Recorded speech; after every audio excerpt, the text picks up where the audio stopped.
নমস্কার, কেমন আছেন সবাই? সুপ্রিয়ার ঘরকন্না একটা ভিডিওতে সবাইকে স্বাগত।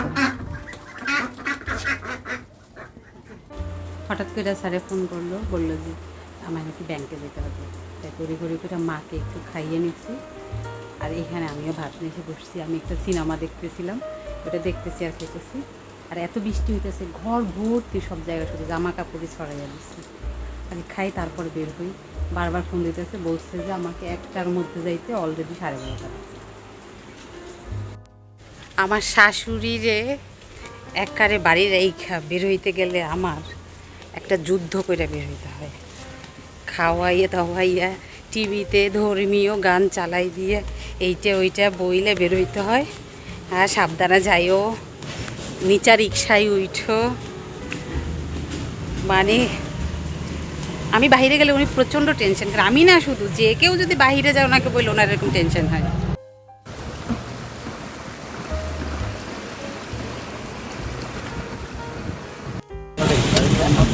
যে কাজে আসছি সেই কাজ একদিনে হবে না, এটা আমি জানি। আজকে যতটুকু হওয়ার হয়েছে, বাকিটা অন্য আরেকদিন করবো। কাজ শেষ করে আমি আবার বৃষ্টি আসলে যে কোনো সময়, আমি আসার সময় ছাতি আনতে আমার মনে নেই, বাড়ি চলে যাবো। বাড়িতে আসছি তো বেশ কিছুক্ষণ হয়ে গেছে, একটু ক্ষুধা ক্ষুধা লাগছে।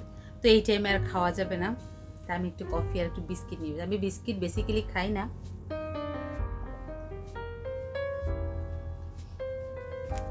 তো যে বিস্কিটটা নিয়ে বসছি, নাট বিস্কিট, সেম ওরকমই করছে, বাট এটা নাটি নাটি বিস্কুট করছে। বাংলাদেশ হচ্ছে ডুপ্লিকেট করার জন্য ফার্স্ট পজিশনে আছে। জানেন, একটা বাজে অভিজ্ঞতা হচ্ছে কয়েকদিন যাবৎ, একটু বেশি সত্য সামনে চলে আসে। মানুষ আমরা কেন যে এমন হয়ে যাচ্ছি, মানুষ আমরা এত কিছু জানি, এত মানুষকে আমরা সচেতন করি, বাট নিজের মনের মধ্যে মনুষ্যত্বটা আমরা কেন জাগাই না, এটা বুঝতে পারি না। সবাই একবার শাশুড়িকে দোষ দেয়, একবার বৌমাকে দোষ দেয়। অ্যাকচুয়ালি কি শাশুড়ি বৌমার দোষ? কারোই দোষ না। দোষ হচ্ছে যার যার পজিশনের। শাশুড়ি এক পরিবেশে তার পরিবারটা গড়ে তোলে, আর বউ এক পরিবেশে 25-26 বছর বড় হয়ে সেই অভ্যাসে থাকার পরে শ্বশুর বাড়ি এসে 5 দিনেই সেই অভ্যাসটা সে আয়ত্তে আনতে পারে না, সেই অভ্যাসে চলতে পারে না। আবার বলতে পারেন অনেক শ্বশুর শাশুড়ি বউ তো ভালো। হ্যাঁ, তারা ভালো কেন ভালো জানেন? শাশুড়িও স্যাক্রিফাইস করতে জানে, বউও স্যাক্রিফাইস করতে জানে। এটা না ভুলে যাচ্ছি আমরা। আপনি একটা জিনিস খেয়াল রাখবেন, শাশুড়ি কিন্তু শাশুড়ি, মেয়ের জামাইয়ের শাশুড়িও সে, ছেলের বউয়ের শাশুড়ি সে, কিন্তু মেয়ের জামাইয়ের সাথে সে কেমন ব্যবহারটা করে আপনি বলবেন তো একটু? তাকে তো একেবারে মনে হয় যেন সেই সর্বশ্রেষ্ঠ, তাকে এমন এমন সুযোগ সুবিধাগুলো দেওয়া হয়, তার সাথে এমন আচরণ করা হয়। ছেলের বউর ক্ষেত্রে এটা কেন করা হয় না? ছেলের বউকে মনে করা হয় যে সে আমার বাড়িতে আসছে কাজের লোকের হিসেবে, কাজের লোকই করবে। এটা কেন? একই মানুষ, দুই বাড়ির দুইটা লোক, ছেলের বউ পরের বাড়ির, মেয়ের জামাইও পরের বাড়ি, কিন্তু দুইটা মানুষের সাথে দুই রকম ব্যবহার করে। দোষ হচ্ছে যার যার অবস্থান, আর কারো দোষ না।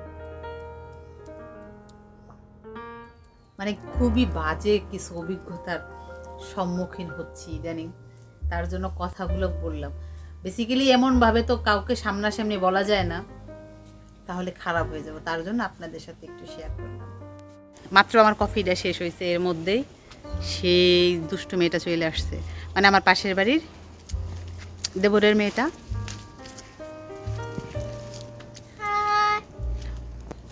আসছে ছোট জাম খাইতে। এখন তো জাম পাখির সব খেয়ে ফেলছে। ও কোরবানিতে গেছিল নানার বাড়ি, এই জন্য আসতে পারেনি। ওর ভাইরা নিয়ে আসছে।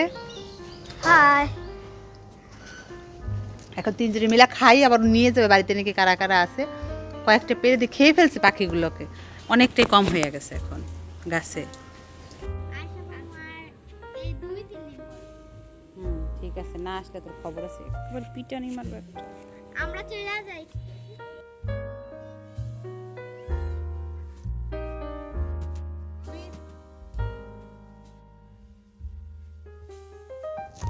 মা মনে হয় হাইটা আসে নাই, সন্ধ্যা হয়ে গেছে, আমি সন্ধ্যা বাতি দেব। কি পরিমাণে যে বৃষ্টি হয়েছে, সব কাপড় চোপড় ভিজা, কখন শুকাবে কে জানে। আজকে না বড় কিছু হতে হতে বেঁচে গেছি। গ্যাসের চুলা আমি জাস্ট এভাবে যখনই এইটা চাবিটা ঘুরাইছি, ফায়ার হয় নাই, শুধুমাত্র গ্যাস অন হয়ে গেছে। আমি তো ওই ঘরে চলে গেছি, আইসা দেখি এই ঘরটা পুরো গ্যাসের গন্ধে হয়ে গেছে। আমি প্রায় 2 মিনিট ছিলাম, তাড়াহুড়ো করে দেখি যে এইটা আমি অন করে রেখে দিছি। মানে কি যে অবস্থা। আমি পাশে যাইতেছিলাম মাছের চুলা, মানে নিরামিষের চুলা এই ঘটনাটা ঘটাইছি। পাশের চুলা যাইতেছিলাম মাছের চুলাটা জ্বালানোর জন্য, তরকারি গরম করার জন্য।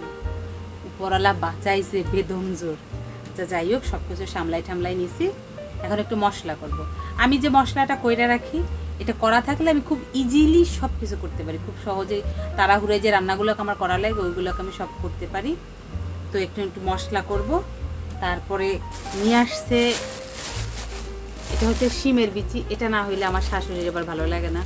তা আমি এটা ফ্রাই করে একবারে প্রেশার কুকারে সিটি দিয়ে রাইখা দেবো।